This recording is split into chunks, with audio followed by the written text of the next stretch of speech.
Baik, Assalamualaikum warahmatullahi wabarakatuh. Pada kesempatan kali ini saya akan melakukan pembahasan solusi PR analisis numerik pada pekan ke-16. Untuk soalnya ini bisa kita lihat sama-sama di layar ya. Oke, saya akan tuliskan ulang. Jadi di sini, jika suatu heat flux ini dinyatakan dalam suatu Fourier law ya. Kita tahu bahwa Q double aksen ini sama dengan minus K dt per dy, di mana y adalah jarak normal atau jarak tegak lurus ya.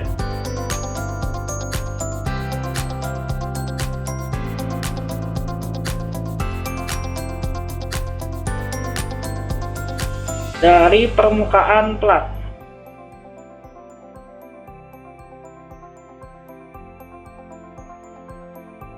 Ini dalam satuan meter.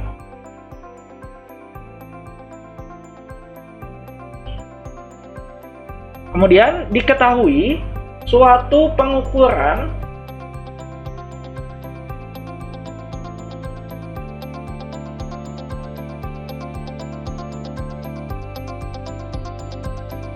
pada pelat datar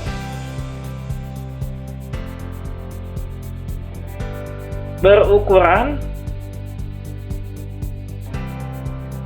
200 cm kali 50 cm. Ini perlu kita perhatikan bahwa ukuran pelatnya ini dalam cm, bukan dalam meter. Kemudian diketahui hasil pengukurannya seperti ini, Y dalam cm, dan ini adalah temperatur dalam Kelvin. Kita punya ketika 0 jaraknya, dia memiliki temperatur 900 Kelvin. Kemudian jaraknya 1 cm, temperaturnya adalah 480. Kemudian 3 cm, dia 270, dan 5 cm, dia adalah 200 Kelvin. Kemudian jika konduktivitas termal dari material pelat tersebut adalah 0,028 joule per second meter Kelvin. Nah, kita harus menentukan yang pertama adalah heat flux.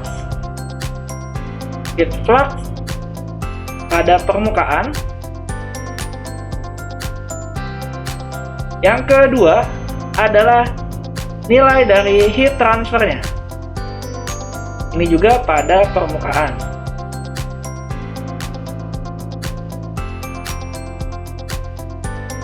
Baik, di sini kalau kita lihat kata kuncinya adalah pada permukaan. Pada permukaan ini artinya pada saat Y sama dengan 0. Jadi dia di permukaan. Artinya kalau kita lihat di sini ya, ini adalah nilai dari XI kita. Dan kita punya ya, jaraknya itu tidak tetap. Misalnya XI ke XI plus 1. Misalnya ini kita anggap adalah XI plus 1. Ini memiliki selisihnya adalah 1.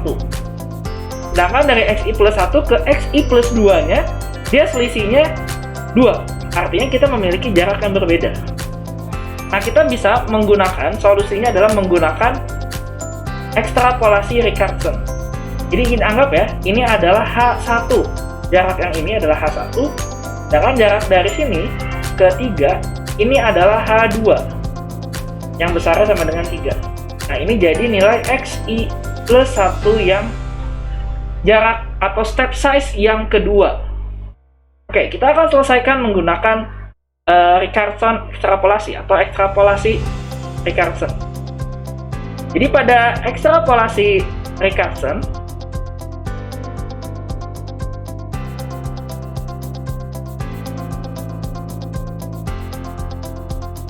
ini apabila integral ya, integral ini dapat diestimasi menjadi integral ketika menggunakan H2 atau step size yang kedua ditambah ini 1 per H1 per H2 kuadrat min 1 dikali dengan integral pada saat H2 min integral pada saat H1. Nah, bentuk dari ekstrapolasi Richardson ini dapat kita turunkan untuk suatu derivatif. Kita I, kita ganti jadi D. Artinya kalau kita punya turunan, kita ingin mengestimasi suatu turunan, ini jadi derivatif pada saat H2 ditambah 1 per H1 per H2 kuadrat min 1. Ini dikalikan derivatif H2 min derivatif pada saat menggunakan H1.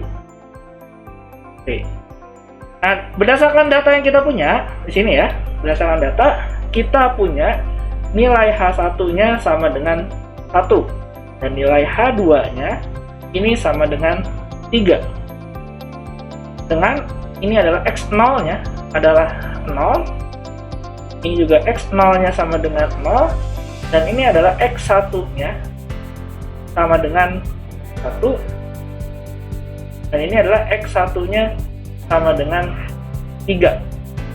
Maka F X1-nya ini ya, ini berdasarkan data yang ada adalah 480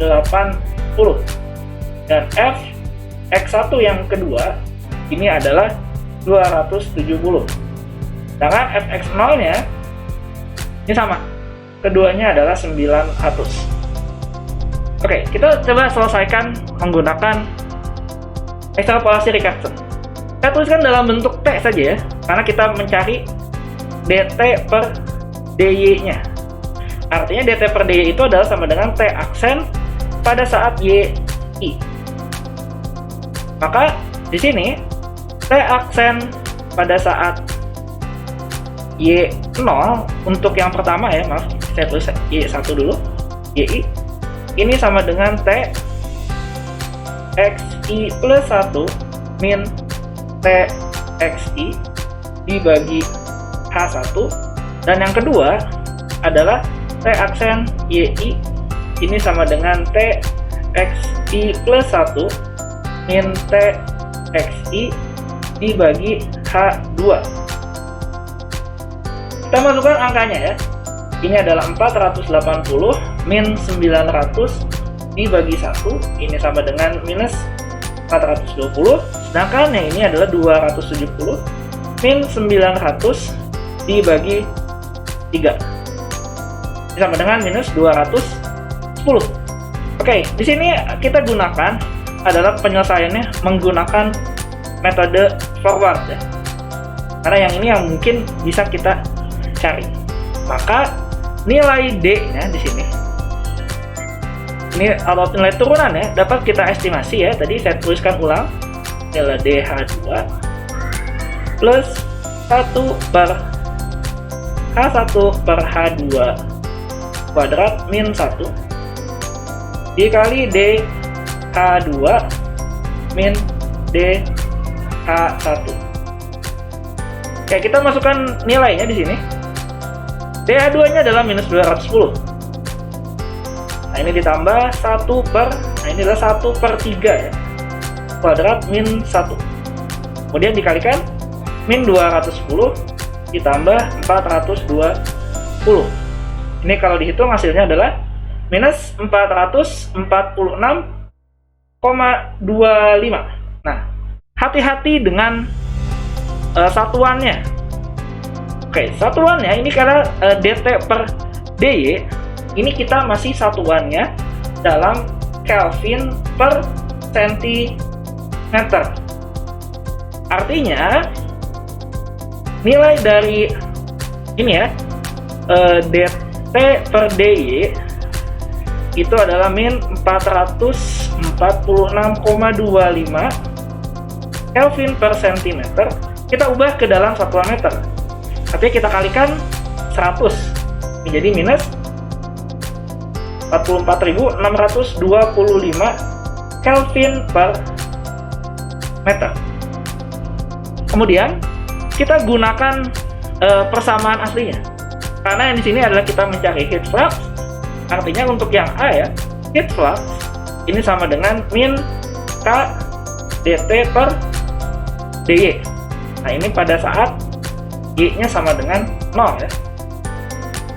Maka kita masukkan ini adalah ini adalah 0,028. Satuannya adalah joule per second meter Kelvin dan dikalikan dengan angka yang tadi.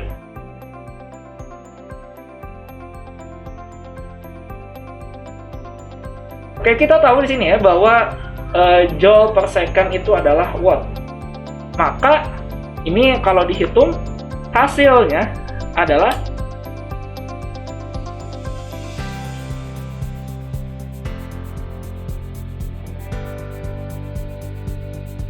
ini adalah 1249. 1249,5. Nah, satuannya itu adalah watt per meter kuadrat. Ini yang pertama, adalah heat flux-nya. Lalu untuk menghitung heat transfer atau Q, artinya kita perlu mengalihkan luas permukaan dari pelat dikalikan dengan heat flux-nya. Kita tahu bahwa luas permukaan pelat itu 200 cm kali 50 cm. Artinya sama dengan 1 meter persegi. Karena 200 cm itu adalah 2 meter ya, 2 meter. 50 cm itu 0,5 meter. Artinya 2 kali 5 atau 1 meter persegi. Kita kalikan dengan angka yang tadi.